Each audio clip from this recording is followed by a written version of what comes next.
Bonjour de Naples Fantastique, nous continuons la série concernant les expressions idiomatiques italiennes. Celle-ci est la 8e partie. Alzare il gomito, lever le coude. C'est boire beaucoup trop d'alcool. Réellement, il faudrait dire sollevare il gomito, soulever le coude, ou portare in alto il gomito, porter en hauteur le coude. Alzare il gomito. Alzare il gomito. Avere la puzza sotto il naso. Avoir la puanteur sous le nez. C'est être snob, se donner un air de supériorité. Souvent, les personnes qui prennent cette attitude froncent le nez comme s'ils étaient en présence d'odeurs nauséabondes. Avere la puzza sotto il naso. Avere la puzza sotto il naso. Avere naso per qualcosa, avoir du nez pour quelque chose, c'est avoir de l'intuition. Le nez est représenté dans le sens de flair comme une capacité de jugement. Avere naso per qualcosa. Avere naso per qualcosa. Storcere il naso, tordre le nez, c'est être contrarié, rechigné. Il y a quelque chose qui ne convainc pas.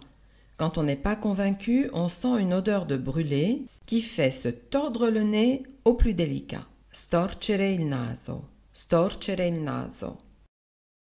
Non aprire bocca, ne pas ouvrir la bouche, c'est ne rien dire, c'est genre un secret entre nous. C'est l'équivalent de motus et bouche cousue. Non aprire bocca.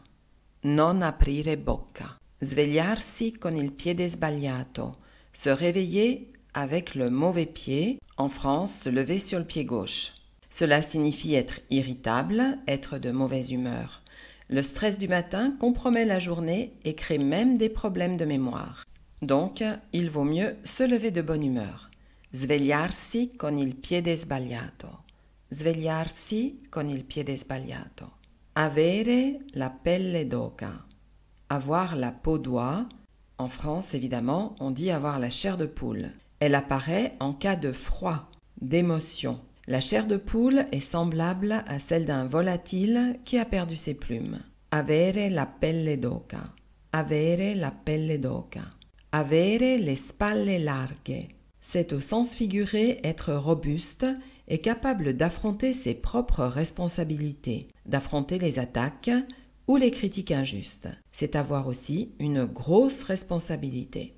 Avere le spalle larghe. Avere le spalle larghe. Guardarsi le spalle. Regarder derrière ses épaules. Regarder derrière soi, c'est faire attention face à des attaques surprises, être sur ses gardes. Guardarsi le spalle. Guardarsi le spalle. Pour terminer, voltare le spalle. Tourner les épaules, c'est tourner le dos, se retourner et s'éloigner. Voltare le spalle. Voltare le spalle. Cette vidéo est terminée. Je vous remercie de l'avoir regardée. Je vous invite à vous inscrire à ma chaîne YouTube Naples Fantastique, sans oublier d'activer la petite cloche afin de recevoir toutes les notifications. Merci de parler de mon site et de ma chaîne avec vos amis et de partager sans modération.